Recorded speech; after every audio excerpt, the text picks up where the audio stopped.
My wife's Facebook memories showed a different life without me. The truth behind it will leave you speechless. I, 32M, never thought I'd be one of those people posting here, but I need to get this off my chest because it's been eating away at me for weeks now. It started with a Facebook memory notification. You know, those on this day, posts that show up and remind you of what you posted years ago. Well, this one was from exactly 5 years ago, showing what should have been photos from my wife and I's trip to Cape Cod. The thing is, I wasn't in any of those photos.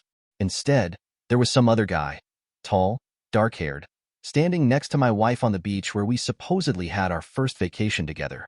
The post was dated August 15, 2019, with the caption, "Perfect weekend getaway with my love." I remember that weekend clearly because we spent it painting our new apartment and ordering takeout. We didn't go to Cape Cod until the following year. I thought it was a glitch at first. Maybe Facebook's algorithm messed up or someone had hacked her account. But when I clicked through to the original post, everything looked normal. Likes, comments, even responses from my wife thanking people for their well wishes. The comments were all addressed to her and this other guy, calling them a cute couple. My hands were shaking as I scrolled through more photos from that period. The more I looked, the worse it got.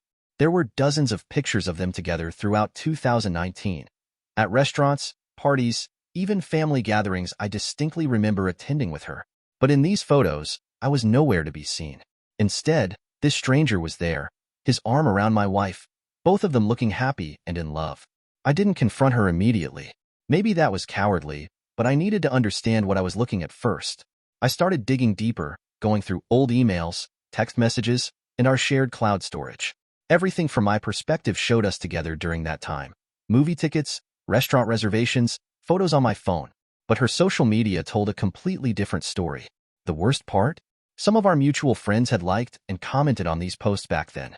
People who knew us, who had been at our wedding 2 years ago, who had heard our story about meeting at a friend's birthday party in early 2019. None of them seemed surprised or confused by these photos of her with someone else.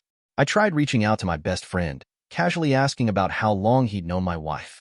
He looked at me strangely and said, "Since you introduced us at your wedding, why?" When I pressed him about 2019, he changed the subject awkwardly. My wife noticed something was wrong. Of course she did. We've been together for 5 years, married for 2. She knows when I'm upset. But every time she asked what was bothering me, I couldn't bring myself to say it out loud. How do you ask your wife why there are photos of her with another man during a time you clearly remember being with her? Last night, I finally found the courage to bring it up. We were having dinner, and I simply showed her the Facebook memory on my phone. Her reaction wasn't what I expected. She didn't look confused or surprised. Instead, all the color drained from her face and she whispered, "You weren't supposed to see those." I waited for her to explain, to tell me it was some kind of joke or misunderstanding. Instead, she started crying. Not the quiet tears of someone caught in a lie, but deep, body-shaking sobs that seemed to come from somewhere ancient and terrified. When she finally spoke, her words made my blood run cold. "I can explain," she said, "but you're not going to believe me. And once I tell you, everything is going to change." I'm sitting in my car now, parked outside our favorite coffee shop, trying to process what she told me. My hands are still trembling as I type this. I need someone to tell me if I'm losing my mind, because what she said next defies everything I thought I knew about reality. According to my wife, both versions of 2019 happened. She claims she lived through that year twice, once with him and once with me. She said she woke up on January 1st, 2020, expecting to see him next to her, but instead found herself in a slightly different apartment with me. At first, she thought she was dreaming or having some kind of breakdown.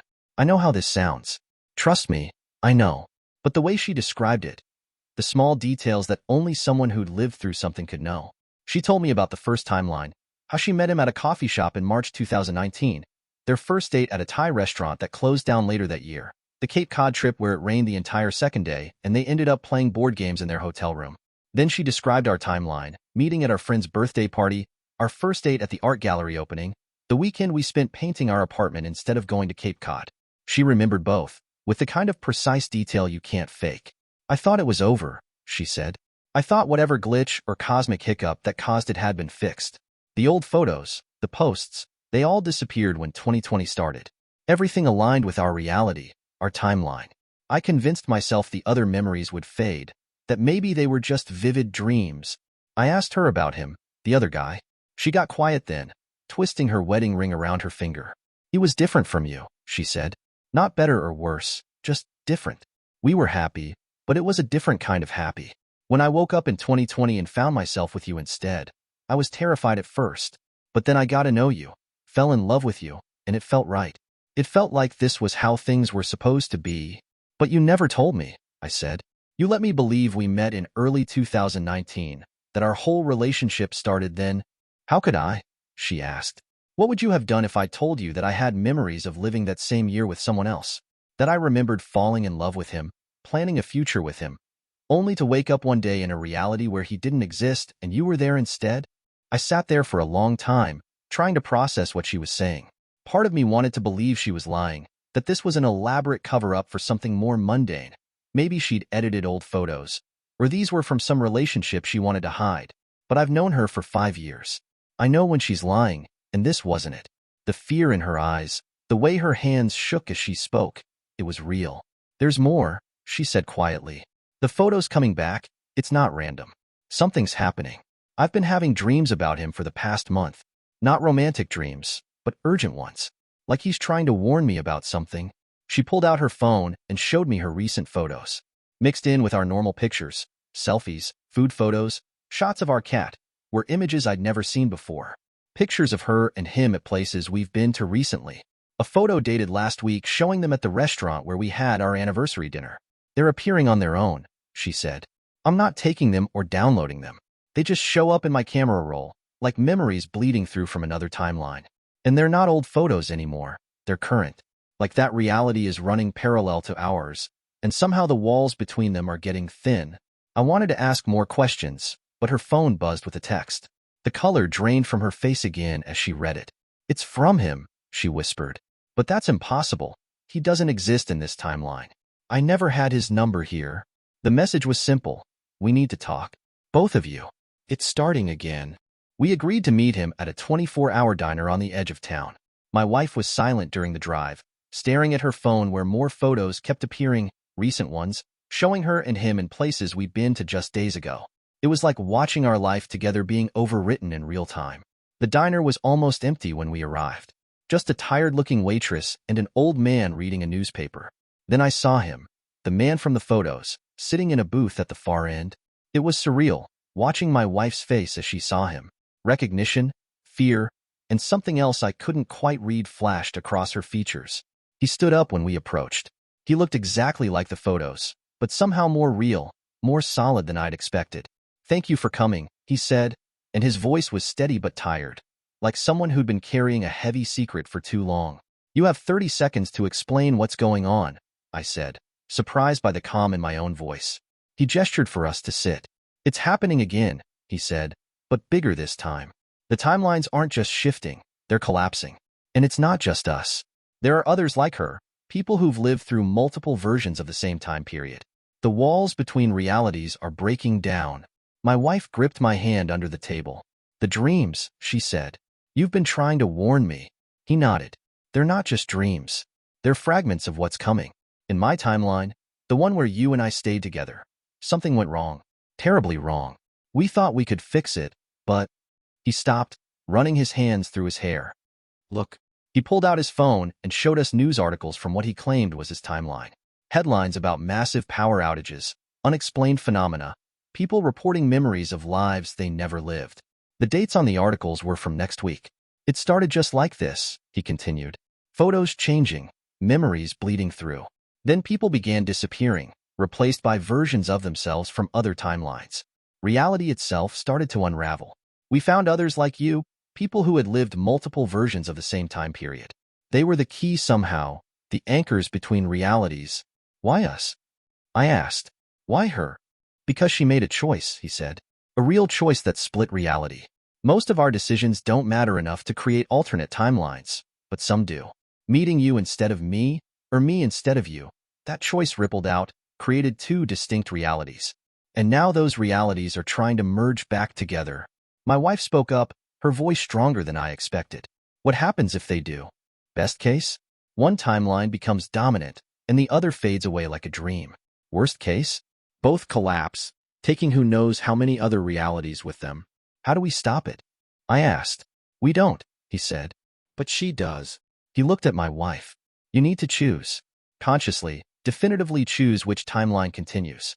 The universe is trying to correct an anomaly, and you're at the center of it. My wife's hand tightened around mine. Choose? Between you two? Between these lives? Between these realities, he corrected. Everything that exists in them. Everyone whose lives are different because of which way that choice went. I wanted to argue, to say this was insane, but I could feel it now. A wrongness in the air, like reality itself was holding its breath. My phone buzzed, and when I checked it, the photos in my gallery were changing, showing memories I'd never lived. My wife stood up suddenly. I need some air, she said, and walked out of the diner. We both watched her go. She'll choose you, he said quietly. She already did. Really. That's why she woke up in your timeline in 2020. The universe just needs her to make it official. You sound very sure, I said. He smiled sadly. Because I know her. In any timeline, she follows her heart. And her heart led her to you. I found her outside, staring up at the stars. Whatever you choose, I said. I understand. She turned to me, tears in her eyes but a certainty in her face I hadn't seen since this all began. I already chose, she said. I choose you. I choose us. I choose this reality. The air seemed to ripple around us, like heat waves off hot pavement. When we walked back into the diner, his booth was empty. My phone buzzed one last time. All the photos were back to normal. Just us, our history, our timeline. We drove home in silence, both processing what had happened. As we pulled into our driveway, she turned to me. Do you think he knew? That by coming here, by making me choose again, he was ensuring his reality would be the one to fade. I thought about the sad smile on his face, the certainty in his voice. Yeah, I said. I think he knew exactly what he was doing. She's asleep now, next to me as I type this. My phone shows no trace of the other photos, no evidence that anything strange happened. But I know it did. And I know that somewhere, in a reality that's fading like an old photograph, another version of my wife is fading too, along with the life she might have had. I don't know if anyone will believe this story. I'm not sure I would, if I hadn't lived it. But if you ever find yourself looking at old photos that don't match your memories, or if you wake up one day feeling like your life took a different turn somewhere, maybe think twice before dismissing it as a glitch in the system. Reality, it turns out, is more fragile than we think. And sometimes, love is the only thing strong enough to hold it together.